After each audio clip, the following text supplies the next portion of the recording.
All world Gayatri পরিবারের প্রতিষ্ঠাতা পরম পূজ্য পণ্ডিত শ্রীরাম শর্মা আচার্যজির একটা অত্যন্ত মন ছুঁয়ে যাওয়া আলোচনায় আপনাদের স্বাগত। নমস্কার। উনার বিশেষত্বই হল উনি খুব গভীর আধ্যাত্মিক বিষয়গুলোকেও দৈনন্দিন জীবনের সাথে জুড়ে দেন। একদম, খুব সহজ করে বলেন। আজকের আলোচনাটাও উনারই একটা বক্তৃতার উপর ভিত্তি করে। এটা অমৃতবচন জীবনকে সিদ্ধ সূত্র বইটাতে আছে। হ্যাঁ, খুব গুরুত্বপূর্ণ একটা অঙ্কলন। আমরা আজ দেখব যে এই ভাবনাগুলো এই জ্ঞান কিভাবে আজকের এই সময়ে দাঁড়িয়ে আমাদের ব্যক্তিত্বকে ভেতরের শক্তিকে জাগিয়ে তুলতে পারে। ঠিক, এটা সত্যি আজকের দিনে খুব দরকারি। এই আলোচনার শুরুতেই একটা খুব ইন্টারেস্টিং ব্যাপার আছে। ঈশ্বরের সাথে আমাদের নিজেদের সম্পর্কটা ঠিক কেমন হওয়া উচিত। এখানে গঙ্গা নদীর উদাহরণটা দেওয়া হয়েছে। যেমন গঙ্গার উৎস হলো হিমালয়। হ্যাঁ, আর ওই সংযোগটা, ওই কানেকশনটা আছে বলেই তো গঙ্গা কখনো শুকায় না। ঠিক, অবিরাম বয়ে চড়ে। তেমনই বলা হচ্ছে ঈশ্বরের সাথে যদি আমাদের ওই রকম একটা অবিচ্ছিন্ন সংযোগ থাকে, আচ্ছা, তাহলে নাকি জীবনের ছোটখাটো সমস্যা, অভাব এগুলো অতটা গায়ে লাগে না। জীবনের স্রোতটা সচল থাকে। হ্যাঁ, তবে এখানে পণ্ডিতজি একটা খুব জরুরি পার্থক্য ধরিয়ে দিয়েছেন। কি সেটা? এই সংযোগটা কিন্তু নিছক কিছু চাওয়া পাওয়ার সম্পর্ক নয়। ও, উনি খুব পরিষ্কার করে বলছেন, ঈশ্বরের কাছে শুধু ভিখারির মতো হাত পেতে পার্থিব জিনিস চাওয়াটা ঠিক পথ নয়। আচ্ছা, তাহলে কি ধরনের সম্পর্কের কথা বলছেন উনি? উনি বলছেন ঈশ্বরের সাথে একরকমের অংশীদারিত্বের সম্পর্ক তৈরি করতে, পার্টনারশিপ। অংশীদারিত্ব, এটা তো বেশ অন্যরকম শোনাচ্ছে। হ্যাঁ, শুধু প্রয়োজনে তাকে ডাকা নয়, সবসময় তাকে মনে রাখা, তার উপর ভরসা রাখা, নিজেকে সঁপে দেওয়া, এরকম। একদম, নিজেকে তার কাছে সঁপে দেওয়া।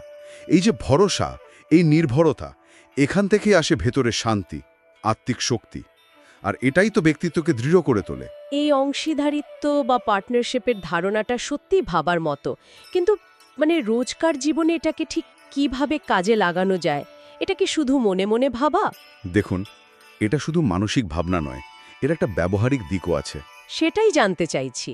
ব্যবহারিক দিকটা হলো নিজের সব কাজে তাকে অংশীদার মনে করা। ধরুন কিছু ভালো হলো, ভাবলেন এটা তার কৃপা। আবার যদি কিছু খারাপ হয় বা সমস্যা আসে, তখন সব দায়িত্বটা একা নিজের কাঁধে না নিয়ে কিছুটা তার ওপর ছেড়ে দেওয়া, ভরসা রাখা যে তিনি সামলে নেবেন। আচ্ছা, ওই সমর্পণ বা ভরসা রাখার অভ্যাসটাই আসল। ঠিক, ওই অভ্যাসটাই ধীরে ধীরে ওই অংশীদারিত্বের বোধটা তৈরি করে দেয়। অনেকটা ভরসাযোগ্য বন্ধুর মতো, যার উপস্থিতিটাই শক্তি দেয়, তাই না? হ্যাঁ, বুঝলাম। ব্যাপারটা সত্যিই গভীর। আচ্ছা, এই আলোচনার আরেকটা খুব সুন্দর দিক হলো আমাদের কাজের প্রতি মনোভাব। হ্যাঁ হ্যাঁ, মালির উদাহরণটা ঠিক, একজন মালির জীবন দর্শন।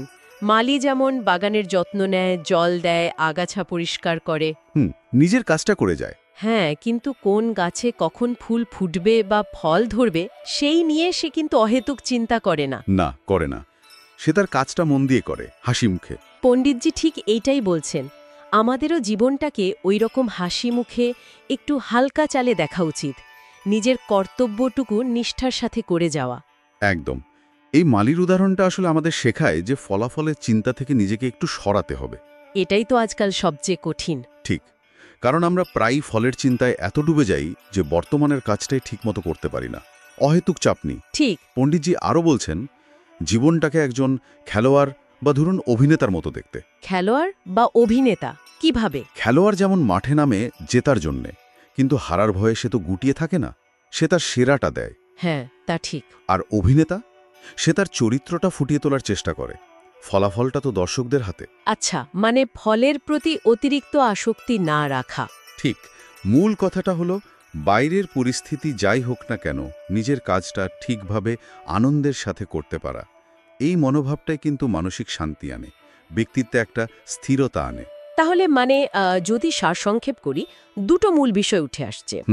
এক হলো ঈশ্বরের সাথে ভিখারির মতো নয়, অংশীদারের মতো একটা সম্পর্ক তৈরি করা। হ্যাঁ, আর দুই হলো মালির মতো, ফলাফলের চিন্তা ছেড়ে নিজের কর্তব্যটুকু আনন্দের সাথে পালন করা। একদম। এই দুটো ভাবনাই আজকের জীবনের যে এত চাপ, এত স্ট্রেস, সেগুলো সামলাতে আর ব্যক্তিত্বকে উন্নত করতে দারুণভাবে সাহায্য করতে পারে। সত্যি, পণ্ডিত শ্রী রাম শর্মা আচার্যজির এই শিক্ষাগুলো কিন্তু শুধু কথার কথা বা আধ্যাত্মিক তত্ত্ব নয়, না, খুবই বাস্তবসম্মত মনে হচ্ছে। এগুলো ব্যক্তিত্ব কথন আর আধুনিক জীবনের চ্যালেঞ্জ মোকাবেলার জন্য অত্যন্ত বাস্তবসম্মত পথনির্দেশ।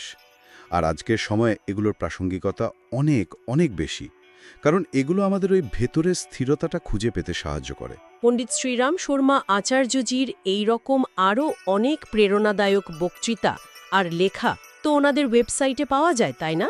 হ্যাঁ, awjp.org ওয়েবসাইটে। যারা এই বিষয়ে আরও গভীরে যেতে চান তারা ওই ওয়েবসাইটে দেখতে পারেন, অনেক রিসোর্স আছে ওখানে। নিশ্চয়ই।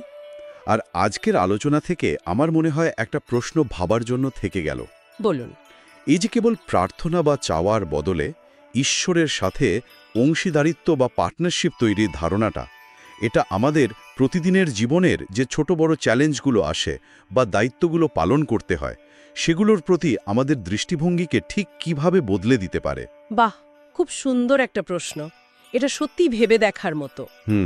আশা করে আজকের এই দিব্য আলোচনা আপনাদের সবার জীবনকে সমৃদ্ধ করবে। ধন্যবাদ। ধন্যবাদ।